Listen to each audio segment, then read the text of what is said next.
चलता है, क्योंकि बुद्ध का बताते हैं कि अपने घर आए। कुछ लोग कहते हैं कि कहानी कोई और है जो मैच नहीं करती इतिहास के हिसाब से, पर बुद्ध घर आए तो आके उन्होंने सबको धम्म सिखाया, ये सब जानते हैं, और धम्म का प्रकाश सबको फैलाया, ये सब जानते हैं। पर दीपावली जो शब्द है वो पाली का शब्द है, दीप आवली। दीप हमारा पुराना शब्द है, क्योंकि अत दीप भव से दीप बना हुआ है, और आवली जो हमारा शब्द है, ये आवली का मतलब होता है लाइन, जिसको नियमावली बोलते हैं।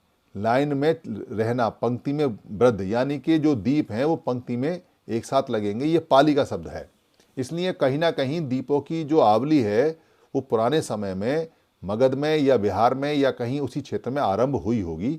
जब प्रकाश उत्सव हुआ होगा तो प्रकाश का प्रतीक बनाने के लिए लोगों ने इसकी आवली लगाई होगी। तो दीपावली पे क्योंकि बुद्ध वहाँ पहुँचे हैं और वहाँ खाने की तैयारी चल रही है, तो जो बीच में जो शब्द आता है जिसको नरक चौदस बोलते हैं, दरअसल जो नरक शब्द है वो नर से बना हुआ है। नरक का मतलब हेल नहीं है, नरक का मतलब दोजख नहीं है, उसको पाली में निरय बोलते हैं। निरय, निरय माने हेल होता है, और जो नरक शब्द है वो नर से बना हुआ है। तो इसका मतलब जो चतुर्दशी है, चौदस है, उस पे जो नर हैं वो कोई काम कर रहे हैं। क्या काम हो सकता है? क्योंकि चावल की खेती होके आई है तो चावल को भून सकते हैं। वो चावल का जो भुना हुआ होता है, जिसको हम क्या बोलते हैं, खील बोलते हैं, तो वो खील मार्केट में आज भी मिलती है। और कमाल की बात तो ये है कि वो जो खील हमें मिलती है वो छोटे से मिट्टी के मटके में मिलती है। जो मिट्टी का मटका है उसमें चावल की खील रखी हुई है। शायद ये प्रतीक चिन्ह रहा है कि हमारे चावल मिट्टी के प्रतीक सुरक्षित रहते हैं, और वो वहाँ से परंपरा होते होते छोटी छोटी आ गई। एक लड्डू मिलते हैं हमारे यहाँ जो दिवाली पे खाए जाते हैं, जिसमें गुड़ मिला होता है और जिसके अंदर अरवा होते हैं, यानी चावल के जो अरवे होते हैं उनको मिलाकर लड्डू बनाए जाते हैं। जो नरक चौदस है, जिसको हम निरय चौदस बोलते हैं, उसकी एक परंपरा है कि उसमें तिल, उसमें चावल, उसके अंदर शहद, उसके अंदर गुड़ मिला के लड्डू बनाए जाते थे, पिंड बनाए जाते थे, शायद दान करने के लिए, या उस समय का सबसे उत्तम भोजन रहा होगा। वो परंपरा आज भी चलती है और वो उधर की परंपरा उस समय की है। तो जो ये सिस्टम पूरा का पूरा है, ये पूरा का पूरा सिस्टम है तो वहीं से संबंधित, मगर क्या हो रहा है कि ये हाईजैक हो गया, और हाईजैक करने वालों ने अपनी स्टाम्प इस पर लगा दी। पुरानी स्टाम्प गायब हो गई, और लिखित में ये कहीं है नहीं, लिखित में किसी का भी नहीं है। कहीं भी अगर आप जाओगे तो लिखित में कहीं कोई मिलेगा नहीं, पर मनता है तो कहीं ना कहीं होगा।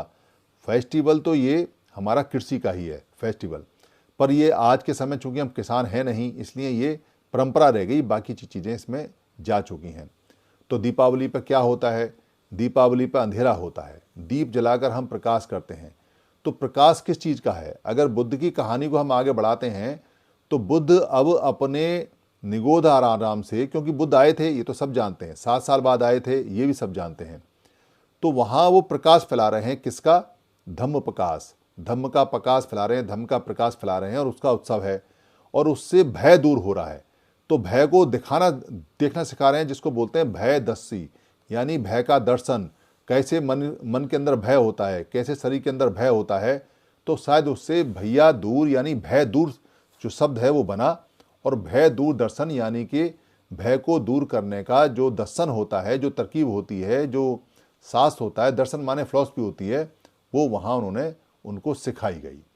और जो गोवर्धन आता है, गौ से जितने शब्द हैं वो सारे के सारे पाली के हैं, और गौ का मतलब होता है गौतम।